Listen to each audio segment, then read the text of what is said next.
Just first, like, make sure it's a good. Okay. Trying to have some good light. But anyway, I'm in stuck in traffic because I started over the live. I'm stuck in traffic right now. I've been in traffic for almost 3 hours. So just been stuck in the car. I did stop and get something to eat, and I'm vlogging as well, so you guys will see that in the vlog. But I wanted to talk to you guys about really what's a good woman and what's a good man. I wanted to talk to you guys about that because I have a snap and we talk about relationship stuff a lot. I don't know if I like this filter before I get started. Maybe that one. That one's a little softer.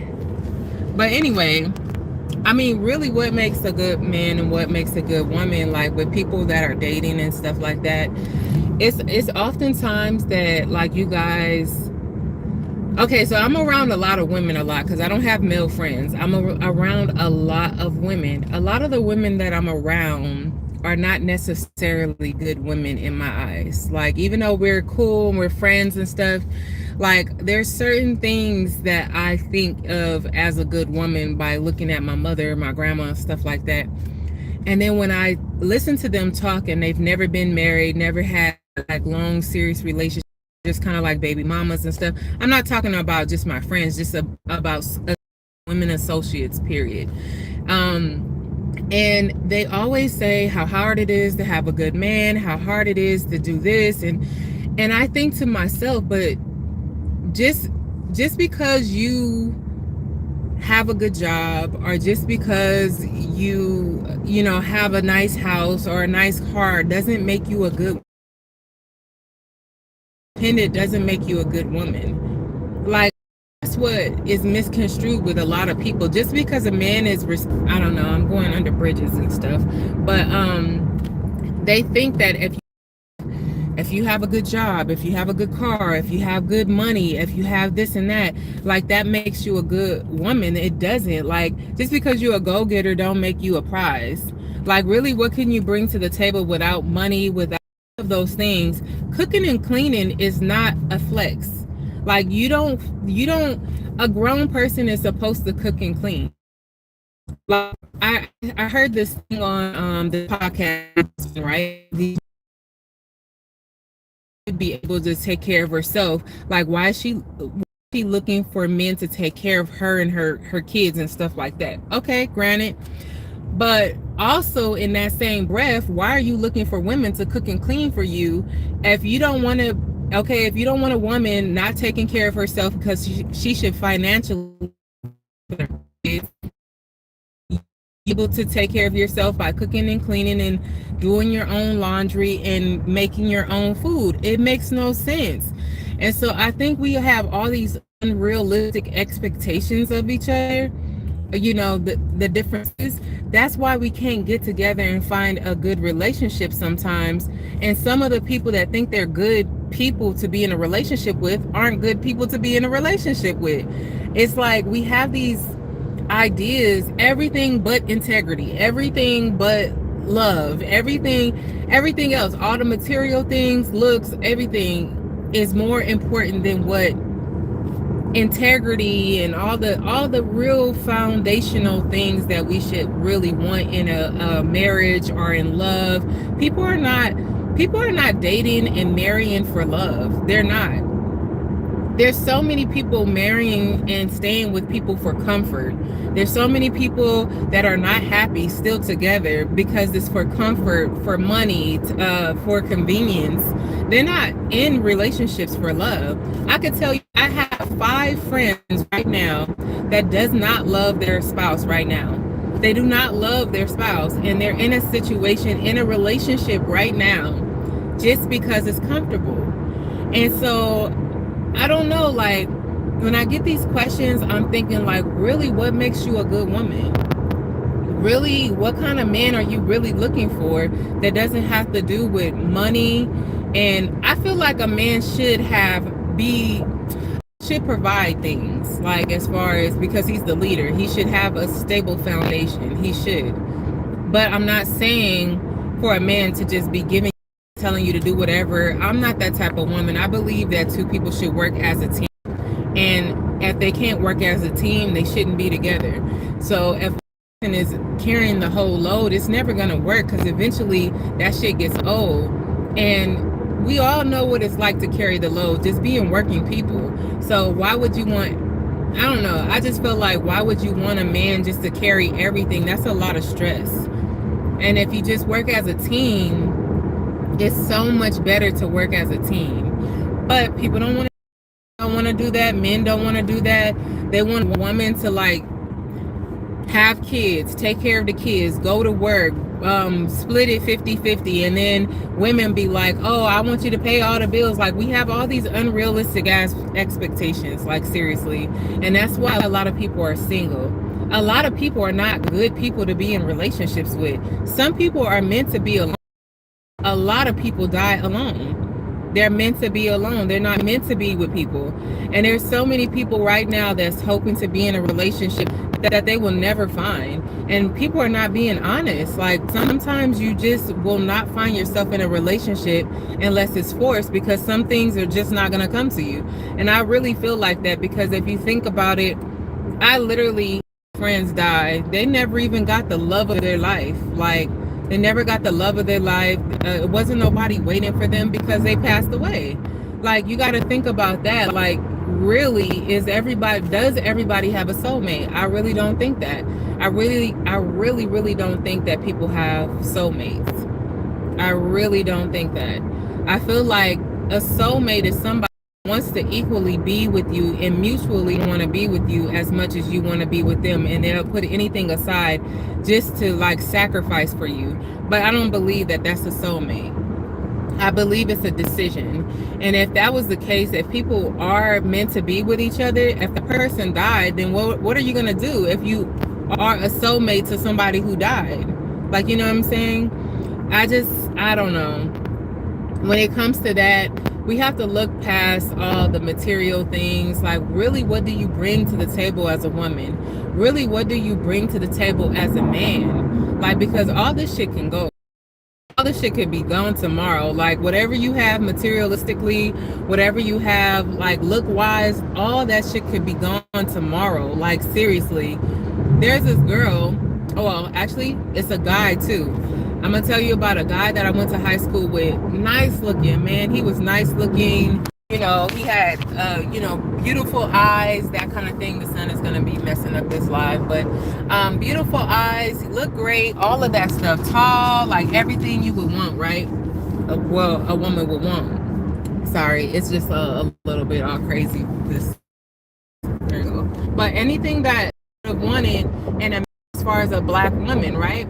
This man played and tricked on all these women, like good women too. Like, they were pretty too, and they wanted to be with him probably because he looked good, because he didn't really offer much of anything else.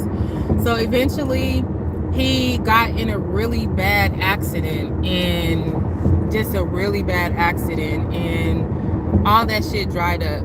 And he's disabled now, and now the person he was like with don't want to be with him no more. He hasn't been with nobody in years. Like, now all of a sudden nobody finds value in him. You know what I'm saying? Nobody finds any value in him anymore. So it's just like, you have to be with people that really love you. Like, you know, I ain't even gonna lie, like this last situation that I came across, like, you know, I never thought I was gonna stumble across somebody that I really, really liked, like a whole lot. And, you know, I had all these like hang-ups, like, he can't be short, he can't be this, he can't have bad teeth, he can't have this. And I'm making all these rules and stuff, and I come across somebody that's short, that has bad teeth, that like, you know, all kind of stuff, like been to jail, and I don't know, and I just liked his soul. You know, and that's what the first thing I thought of, like, dang, this is what real unconditional love is, when you like somebody's soul, like just who they are, like no matter what, like you like who they are. And I felt like that was the first time I've ever felt that. And it wasn't because of he has this amount of money, he has this, because he didn't have all that, like, you know what I'm saying? And I'm used to like kind of going for guys that have money and have certain looks and have certain this. And when you get older and you realize that a lot of that stuff don't mean anything, and you finally come across somebody that makes your heart move, like makes your heart feel something, like truly. And it's not a fetish, it's not because they look good, it's not because they this, and it's really like wholehearted. I don't know how to explain it. Like, that's the first time I ever felt that. And I always like people for their looks. I mean, I'm pretty sure a lot of us is like that. I always liked men because they look good, they was tall. And I had a phase where I only dated Samoan men, so I really liked Samoans. So I was really all into Samoans, learned the language, all that other kind of stuff.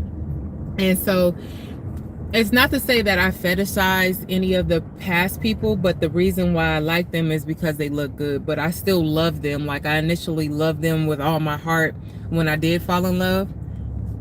Oh, thank you, Ryan. But I initially fell in love with everybody I've ever been with. Like, you know what I'm saying? Like, I always loved really, really hard. But you know, certain situations taught me different things. Like, I need to be more, I don't know, I need to be more open to your, like, the soul. Like, I just wanted to say that because I feel like a lot of us is chasing the wrong things. We're chasing money, and we're chasing looks and swag and all that other kind of stuff. The person that you probably belong to the most or the best might not have all those things to check off on your list. He might not be super tall. He might not have the best teeth. He might not come in the package you thinking he coming in. Because, you know, like I said, this last situation, like, it's like when your souls just intertwine. It's like, I don't know how to explain it. I've never felt like that before, not even when I was married. Like, nobody I had before this person I was talking to, like, I've never had that before, like, ever. And so once I realized that life is, I mean, life is tough sometimes for people, like, and we got to find life partners that can tough it out with us throughout the course of life, and not just sticking with people just because it's convenient. I remember my ex-boyfriend, the Samoan dude, my ex-boyfriend had said, like, why you, at the time when I wasn't talking to nobody, why you ain't with nobody? And mind you, he's been with this woman for many years, like, in his life, and he ain't even happy. And I don't never want to be like that. I don't never want to sacrifice my happiness to be with somebody just to say I got somebody, or to be with somebody just because I got kids with somebody. Like, what kind of life is that? Like, that you don't really truly want to share your life with this person, like you're just stuck. Like, you know what I'm saying? Like, this is just, it's like a curse. Like, I don't never want to be like that. I really want to truly love the person I'm with. I never dated, ooh, this man is going crazy on this bike. But I never really like men for money. I've never been like that. I could have been with 2 millionaires. One was Nigerian and one was Armenian. By the way, Armenians and Nigerians, they absolutely love me. I don't know why. It's less like a magnet. But there's an Armenian guy that was like really freaking rich, and so was the Nigerian. I've never dated men for money. I had to like them or be attracted to them in some kind of way. But now that I'm even past that phase of just liking people for their looks or whatever else, it's a different me. Like, I'm different. Like, now I realize what unconditional love is, like, what love is supposed to be like, what it's supposed to feel like. And it's not, I don't know, it's just, and I hear these women, another thing that I hear my friends saying, and they probably watching this live if they probably end up seeing it, but I see a lot of my friends, they will basically cross the line with people with boyfriends and stuff like that. Cross the line with people with girlfriends, and then expect for you to be in a good, healthy relationship when you find it. It doesn't work like that. Like, you cannot just disregard another woman in a relationship, and just another woman disregard her, even just because you don't know her, and think that you're going to be blessed in a relationship. It's anybody would feel like that, think like that. But we got to be careful. Healthy, happy relationship, you got to make sure you're not breaking up and doing stuff in somebody else's. Like, you get what I'm saying? But yeah, that's just what I wanted to say. I think we have to look more in depth of what a person is and who a person is. What are their values? Like, do they value you? Do they really truly love you, want to be with you, care about you? Are they considerate? That's one thing I realized. A lot of men I dated wasn't considerate or reliable. And then I realized coming out of my marriage that that's what I need to look for. I need to look for somebody that's reliable and considerate and, you know, faithful. My ex-husband wasn't not faithful, but, you know, there was a lot of things that I left him for. He was faithful, but he wasn't the man I needed in my life, even though he was faithful. And that's another thing. A lot of people just wanted me to stay with him because he was so faithful. As if, okay, that automatically makes you a good person just because you don't cheat.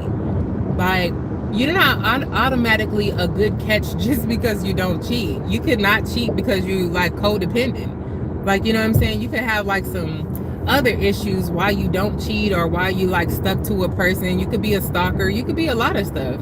Like, you know what I'm saying? So for me, everybody was like, stay with him, like, he's so fine, he's so this, and he also putting his hands on me, and he also tested me and tempted me like to do something to him because he's in my face. He's getting in my face. He don't do nothing around the house. He don't cook, he don't clean, he don't do anything. And it's like everything is on me. I got to pick up the slack for everything. He doesn't know how to do anything. He don't know how to fix anything. He don't know how to be a man. But they wanted me to stay in this, and then at the end of the day, they wanted me to have children by this man, and he was like a big kid himself, playing video games 9-10 hours a day after work. It was just like basically me taking in a younger cousin or something and trying to like make a relationship work. It was strange. And so I couldn't do it. Like, I was unhappy. We didn't do a lot of things. We couldn't enjoy ourselves as an adult. Like, he was doing all this like young-minded stuff. So at the end of the day, I felt like it was my time to go. I wasn't about to stay in an unhappy relationship, even though I had already been there for 6 years. I was married for 6 years. So I don't know. I don't want to be those people. And I see so many men sticking in situations and relationships for kids and, you know, still dating and being with other people. Like, why don't I feel like when you're grown, why are you doing that? Like, you're too grown to be cheating, you're too grown to be sneaky, you're too grown not to have courage to say like, this is not, you know, serving me anymore. Like Jada and Will Smith, that is a crazy effing relationship. It's stupid. Like, it's not serving anybody, but they're too afraid. They don't have the courage to say, look, this just doesn't work. We need to separate. We're unhappy and we're never going to make each other happy. Like, why is it so hard for them to say that? Like, look, we need to move on because this is not serving us. They can't do it because they don't have the courage. They're too afraid. I don't know what they're afraid of losing. You can't lose something that doesn't serve you. So if you feel like you're going to lose something and you're in an abusive relationship, you feel like you're going to lose something, you don't see eye to eye, y'all on different pages, you feel like you're going to lose something, like, what do you feel like you're going to lose? Like, when you're in those situations with kids and stuff and you guys don't get along, y'all not on the same page, y'all don't really love each other no more, and y'all got kids, you know what that does? It F's up the kids. Trust me, I know. I have an auntie that kind of, I'm not even going to talk about that situation, but it's just like, if you stay in situations like that and you thinking that you're doing your kids a favor, it's not. It's fucking them up. That's what's happening.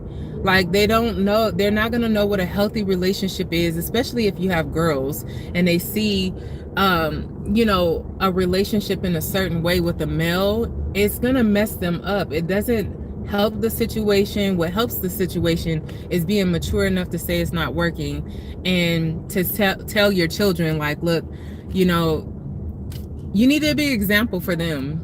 Absolutely. You need to be example for them and make sure that they make good decisions in their love life when they're old enough and not be stuck and settling in relationships like you.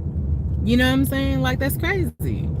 It's absolutely crazy. Jada and Will is just, that's a poor example. And look at how crazy their kids are. I love me some Willow Smith though. Like, I feel like she's very talented, but they kids is really effed up, and you wonder why, because look at how their parents don't know how to verbalize real feelings. They don't know how to say, like, look, we're done, look, this is not working, but instead they stay together, they fuss and fight. You can tell they fuss and fight because I seen a little clip of them getting kind of like nasty with each other. And just imagine what those kids had to deal with being with two parents that's trying to force it with each other. Like, you know what I'm saying? Like, they're trying to force this relationship with each other. It makes no sense. And it's so sad. It's just so sad. They have to deal with that. I mean, I would rather. What in the world is these people doing? Oh shit. People crazy. this lady. Anyway, but yeah, like, you know, love is free and it's genuine. It doesn't hurt. It doesn't feel like, a lot of people think this ride or die stuff. It doesn't. Love doesn't hurt. It's not supposed to hurt. Look at love in the Bible. I don't know if y'all Christians, but look at love in the Bible. It's not supposed to hurt. It's not supposed to feel like a ride or die. It's supposed to feel good. It's supposed to feel, I don't know, like, I don't know how to explain it. It's supposed to, when you come home and that you have somebody that loves you, it's supposed to feel tranquil. It ain't supposed to hurt. It ain't supposed to be fussing and fighting all day and all this other kind of stuff. It's not supposed to feel like that. And we have these toxic ways of saying what love is, and oh, you got to endure cheating and betrayal. You don't have to endure that, because it's not love in the first place. If a person truly loves you, they wouldn't be so selfish to sacrifice you in that way. You know what I'm saying? So if a person can't be truthful, that's already a red flag that that person probably ain't the right person for you. And what would you be dealing with? Like, you know, I don't know, but that cheating stuff is a no for me. That's a But it's just like, we need to stop with this ride or die stuff. Like, ride or die, no. Like, I'm gonna ride for somebody that is mutually into me, mutually supporting me, mutually, just a mutual love and attention. That is something that we have to look for, not just somebody that we just want to pour all into and they're not pouring into us. Like, you get what I'm saying? I don't know. I'm just talking. I'm just talking, but I don't know. It's just, like I said, I never felt that feeling before with anybody. Like, when you just love somebody, just their soul. I never felt that before until now. Like, you know what I'm saying? Until now, like, I get it now. Like, once you feel that, it's just like, I get it. I get it now. And I don't know why we settle. Why we settle for other things that doesn't feel good, that doesn't feel genuine, that doesn't feel like love. If you got to keep asking somebody to do things for you, if you got to keep asking somebody to consider you, if you got to keep asking somebody to, you know, do something nice for your birthday or take you out, or this is a person that doesn't consider you, whether they're a good person or not. They don't consider you. They don't find you important enough to do you. So this is why I always say, it's how they treat you.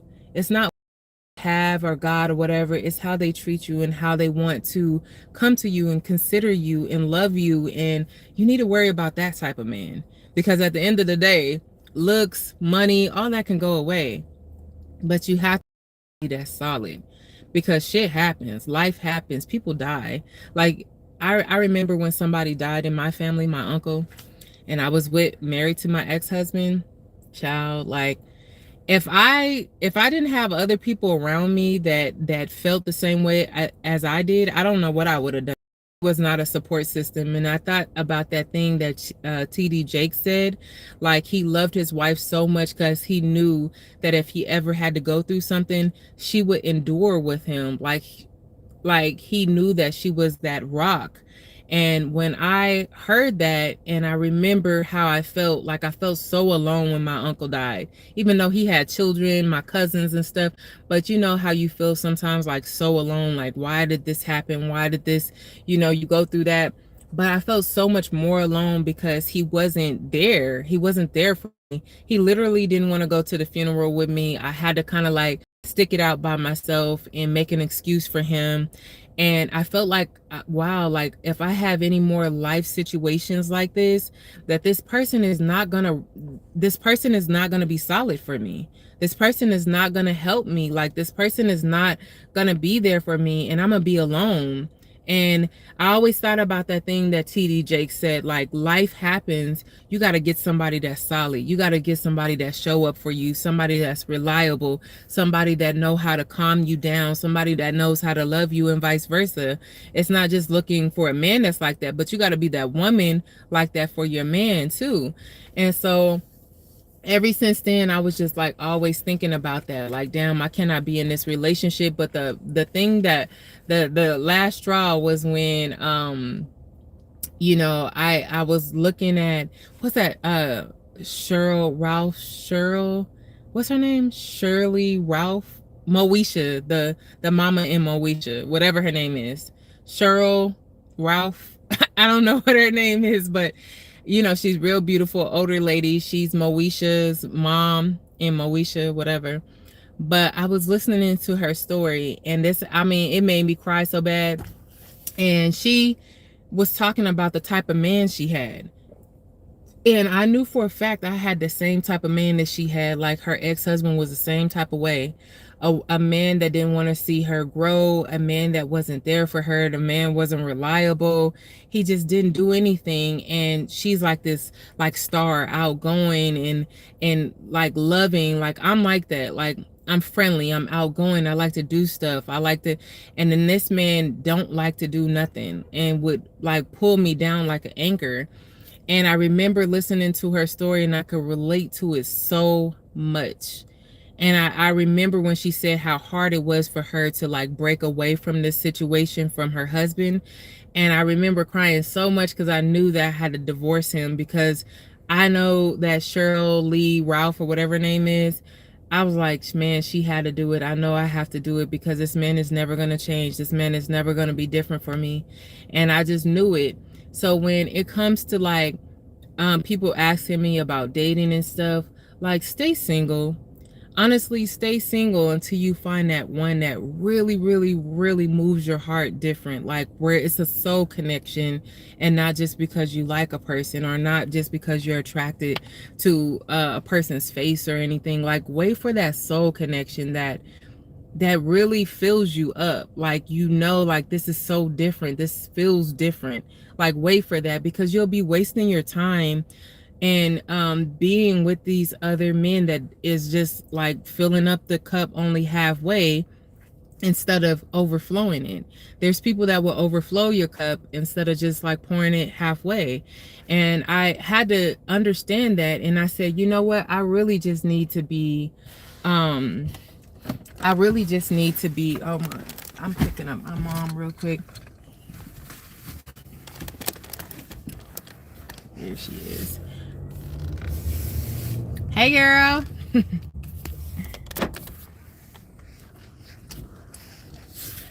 Hold on one second. I'm on live. I'm on live. But yeah, like, so I don't know what I was saying, but I just really felt like, dang, I don't even know what I was saying. Thanks to you, Bree. It's hot in here. Let me put that on. Dang, I'm sorry, I don't remember what I was saying. But just like what I was saying, I was talking about my marriage and something else before I picked you up. What was I talking about, y'all? Y'all tell me what I was last saying.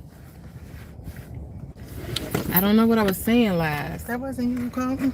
I don't know what I was saying last. Don't say nothing crazy. I'm gonna lie.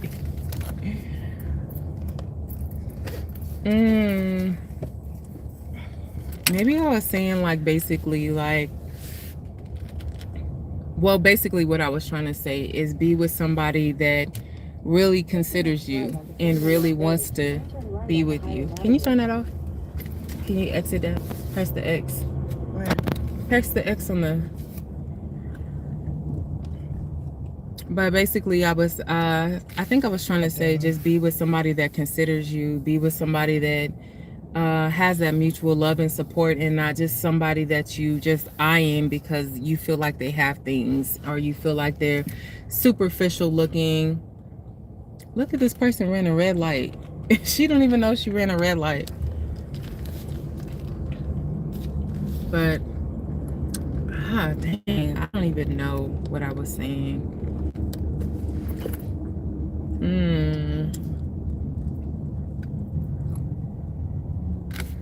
But yeah, like with my ex-husband, it was it's a lot different. Once you get in a situation where a person actually cares for you and actually likes to do what you want to do and is compatible with you and all that other kind of stuff, you'll feel so much different in a relationship versus somebody who doesn't want to do stuff, doesn't find compatibility with you, don't have any compatibility. It's a lot different because when I was with my husband, even though we were really compatible in a lot of different ways, the core things that I really wanted out of him, he didn't have. So I don't know. And everybody tried to tell me though, like a lot of my family tried to tell me, you know, just to not go that route. Still did it. I think we all still have to figure it out for ourselves. But once you find that person that is really considerate, it changes your whole life. It changes everything, how you look at men, how you look at anybody, and what you settle for, and not to settle for certain stuff in your life. And I after being married, I don't tolerate a lot of different things anymore, especially coming encounter with somebody that gave me consideration, gave me love and affection, that kind of stuff. Like, it changes everything. It changes how you view other people. I used to always go backwards sometimes with exes, always trying to let them recover themselves, or trying to, what do you call that, Mom? When they try to come back and, like, I don't know what the word is, but like trying to rekindle things or reconcile or whatever. And I was always that person, like trying to give them a chance, because once I really love somebody, I really, really love them. It never really just goes away, but then eventually I just move on, because if it's not serving me, I don't feel the need to stay. Like, you know what I'm saying? I don't feel the need to keep harboring over something that doesn't serve me. And a lot of the men that I dated were unreliable in so many different ways. And if like some years would go by, I would just, like with my ex-husband, like I was with him for a minute in high school. And then once I got to, we broke up for 7 years, and then I got back with him and we got married quickly, like within 2 or 3 months we were married after a 7-year break. And same with my other ex, like we always came back around to try to see if things would work out. And sometimes you just have to, like, look, this don't work. It doesn't work. It doesn't serve me. There's no way that you can band-aid it, patch it up, because if they don't already have it, they don't have it. Like you'll be waiting around forever for them to get it, to finally get what you need. And if they don't already have what you need, and if you don't see it already, it's never gonna be there. They're never gonna be what you want. And I think that I dated a lot of potential, a lot, and knowing that they didn't have what I needed or wanted, especially being an outgoing person. Like, I'm outgoing. I was dating a lot of introverts and all this other kind of stuff that didn't make any sense. Like, because they didn't They wasn't out there in the world. They was just trying to pull me down like an anchor because I was too friendly, too outgoing, something they wasn't. So look for compatibility, look for core values. That's what you have to look for, core values. And if you don't find that, stay single. Don't waste your time. Don't waste your time, seriously. You waste your time, you can't get that back.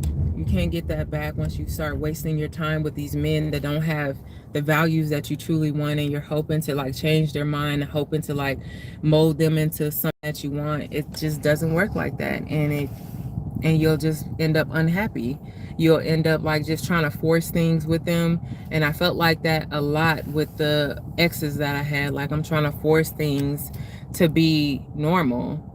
Like it shouldn't be so hard to have a normal relationship. It shouldn't be hard to love somebody, and especially if you have good intentions and you're pouring good things into them and you're still feeling like it's a struggle to be in a relationship, that's a problem.